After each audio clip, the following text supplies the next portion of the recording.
was 12 years old when I received a scholarship from a Presbyterian church out of Switzerland. It enabled me to get one of the best educational foundations I could get in Cameroon at the time. And this wasn't just about getting good grades. It was more about a paradigm shift that moved me from seeing myself as a victim acted upon to an architect of my own life who, with the help of God, could rewrite my story. This is because as a recipient of this scholarship, I also attended a retreat where I was presented with the gospel of Christ, and I gave my life to him. Some might say I had to do so because I was receiving funding from this Christian organization. But whatever the case, God accepted my surrender and immediately called me into missions. But how was this going to happen? I had no money and I had no connections. But since then, I have seen God use people to open doors for me that I could only imagine. I remember my youth group asking me how they could help me survive the persecution I was going through at the time because of my faith. I asked for and received from them an equivalent of a $20 donation with which I started a small business.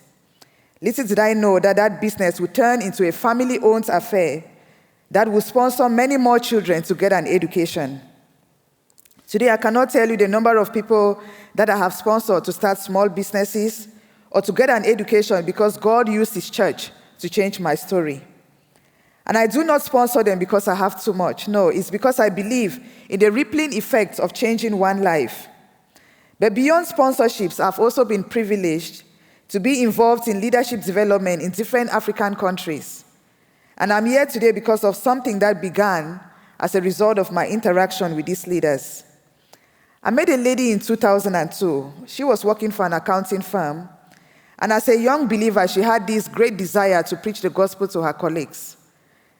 But she wanted to earn the right to be heard.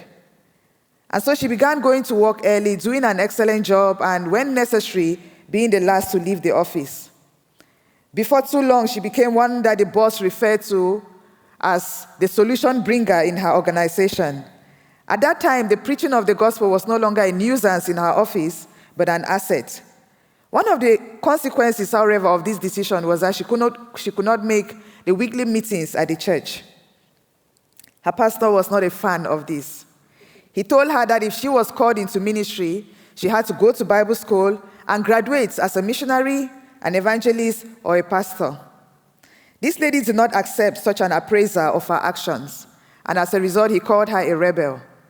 Unfortunately, there are not many within my context that will go up against organized religion in this way.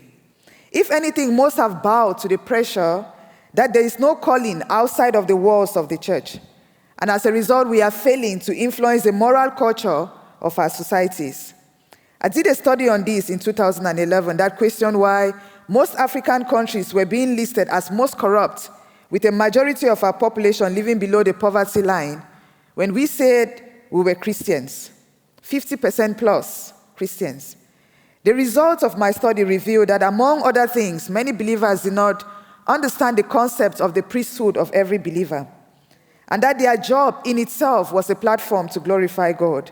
We began talking about the need to re-examine why we met as a church and the content of our messages.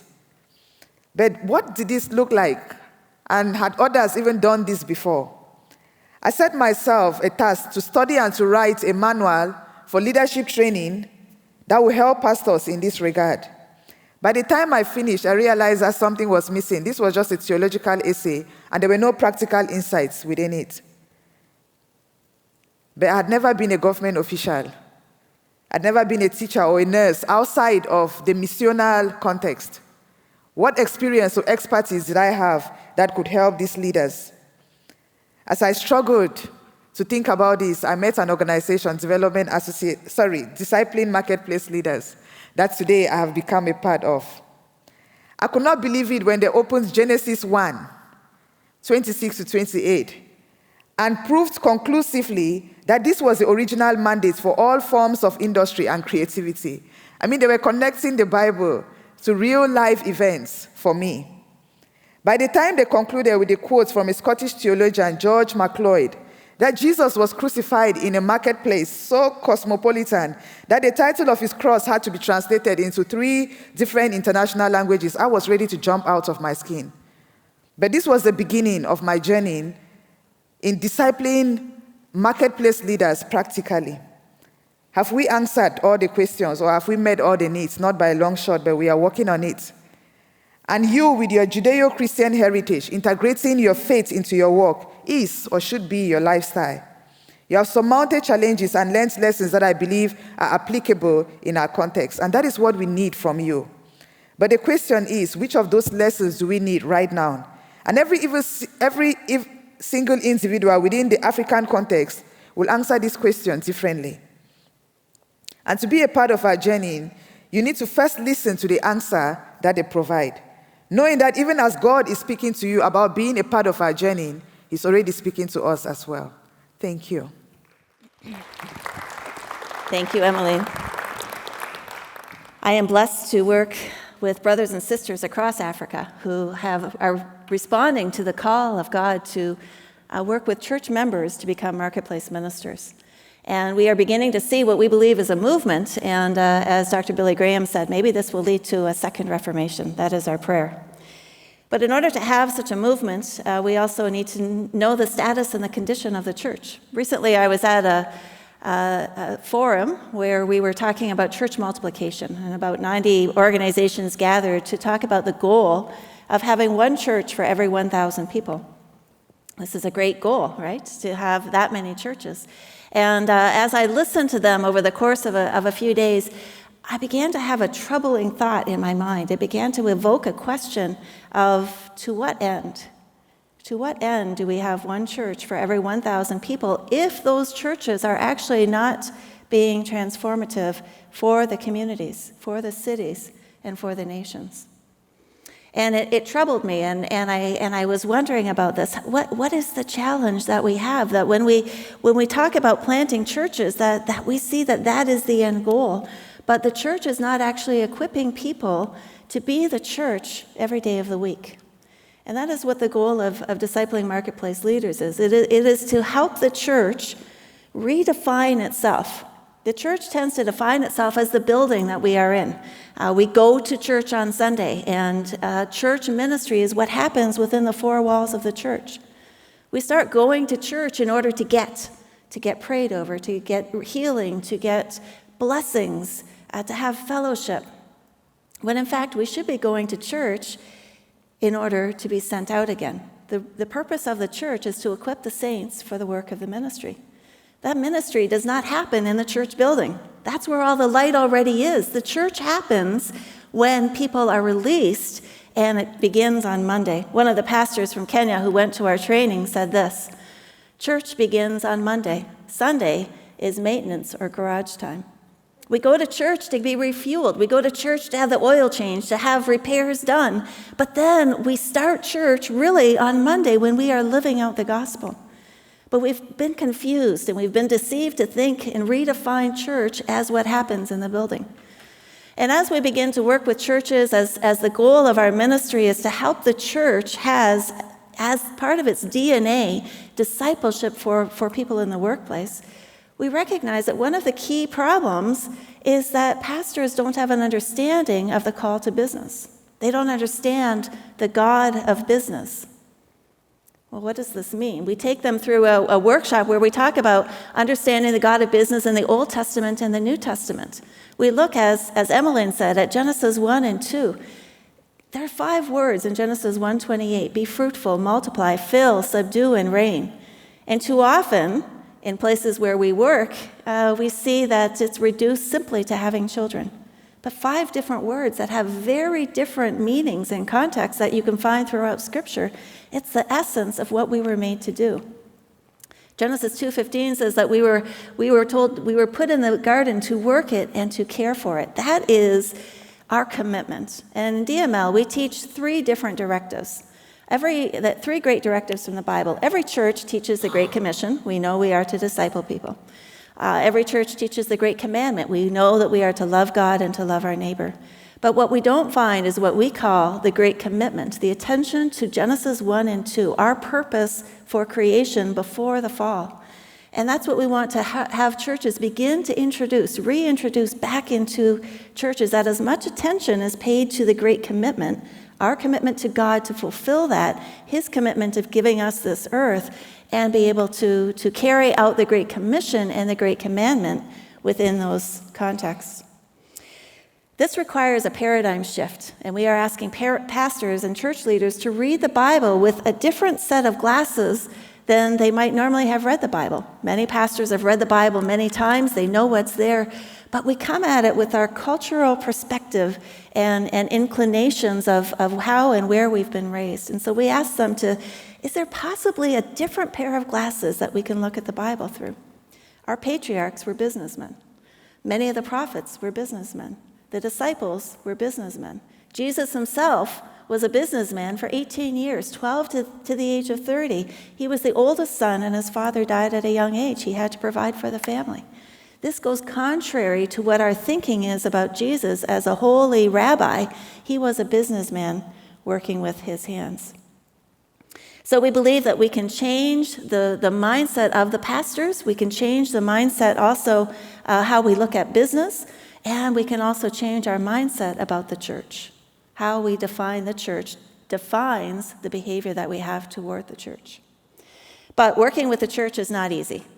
Many of those involved in faith and work have sidestepped the church to work directly with business people. And that's something that I was doing. For 7 years in West Africa, I worked in business development, and I actually saw great success. Wealth was being created, jobs were being created, good things were happening. But then somebody said this to me. They said, "Be careful, you aren't fattening people's bellies on their way to hell." Be careful, you aren't fattening people's bellies on their way to hell. And that was in 2011. And those words hit me hard. And I thought about Europe, and I thought about North America. As we've increased in income, we've decreased our dependence on God. And I thought, I don't want to be part of doing that in the majority world across Africa. That as we help to increase income, what is going to tie them to Deuteronomy 8, verse 18, which says, "Remember the Lord your God, for it is he who gives you the ability to create wealth and so fulfills his covenant." And I thought, I don't want to be part of this. And so I decided to quit. I decided to leave my job. I had been recently widowed. My husband died while we lived in Ghana. I had a 17-year-old and 15-year-old with me in Ghana, and I decided to leave my job because I thought, I can't be a part of this. But then I was given the opportunity to preach to pastors, to teach pastors about the ministry of business. And that is where Discipling Marketplace Leaders began in the year 2013 in Kenya. And so we realized that the Deuteronomy 8, verse 18 is critical for us being able to reach the church. The church has to disciple people in the work that they do. And I always use that text for business people. Remember that God gives you the ability to create wealth. And then I realized that that is something that the church needs to be discipling people in order to do. And so the work of DML began in Africa. We are now working in 9 different countries across Africa. But this message is not just for Africa. It just happens to be that that's where we started it. The opportunity is in the world. But the world is changing, and the global church is changing, and we're all aware of that. And one of the things that we want to ask ourselves the question is, for the church in the West, where do we want to apply our energy in terms of the global church? And there needs to be an understanding of the relationship between population, between church growth, and between the marketplace. So I want to show you just a brief clip that will show the population change by continent from the year 1950 to the year 2100. I want you to pay attention to Asia, which will be in yellow, and Africa, which will be in green, and I will call out the years from 1950 to the year 2100 as we do this. So 1960, 70, 80, 1990, 2000, 2010, 2020, 2030, 2040, 2050, 2060, 2070, 2080, 2090, 2100. You can see the change that's going to happen. As Africa and Asia increase their population, the populations in the rest of the world are declining. By the year 2100, 2 out of 3 people in the world will be African and Asian. In the meantime, the church in those areas is growing while the church in the West is declining. This is a challenge, and it's an opportunity. How can we, the church in the West, impact the majority church in the rest of the world so that they don't end up with the same outcomes that we may be moving towards? Ed Silvoso describes the situation accurately when he says this: Christianity is like a football or a soccer game. 20,000 spectators in desperate need of exercise, watching 22 players in desperate need of rest. Unfortunately, the pastors are the players, and the pastors should be the coach. We have 20,000 spectators who are ready to and wanting to get on the field. They need exercise. They paid an entrance fee, and we're not using them. They've been benched. And so when you do the multiplication of this, when churches begin to have as part of their DNA a discipleship ministry, we begin to release all of these members. 2-point-something billion Christians in the world, and the exponential effect that they could have on their specific sphere of influence. DML has found and is implementing a solution that is helping pastors move their congregation from being spectators to being ministers in the marketplace. We work with seminaries and pastors' denominations to help them understand what does it take to have a discipleship ministry for the workplace in the local church. What are the resources that are necessary? We teach business people in godly wealth creation and job creation, reminding them that God is the owner and you are the managers. When all of this is done, Christians are nurtured to do their work as an act of worship, bringing the church to the world. We're working, as I said, in 9 different countries, and one of those countries is northern Ghana.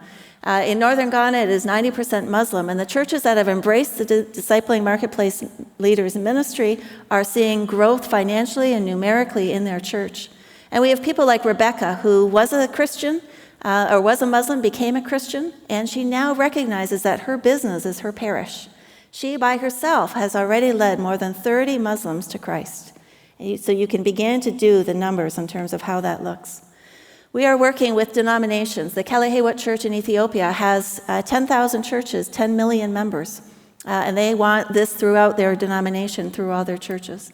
We're working with Pentecostal Assemblies of God in Uganda, 6,000 churches. Again, met with the lead bishops. They want this throughout their church and other denominations as well. Yosef Bekele from Ethiopia is now the DML coordinator for the Kalehewat Church. And like Emeline, he had a passion for doing this before DML existed. God laid it on his heart, and he said this: I have known that the key to unlock the potential of the local church lies in releasing God's people to be the church in the marketplace. DML has helped me clarify this mission and given me the tools to make it possible. One thing we know is that we are better together. Jesus said he would build his church. We believe by working in and through the local church gathered, we can and will fulfill the Great Commission to the church, through the church scattered. We are calling on churches in North America to partner with churches in the majority world to build the global church of Christ, committed to being the church from Monday through Saturday. The church in the majority world has the potential to fulfill the Great Commission, but seeks partners who are willing to share their expertise, their experience, and their education, as well as their prayer, passion, and perseverance to the greater glory of God. Thank you.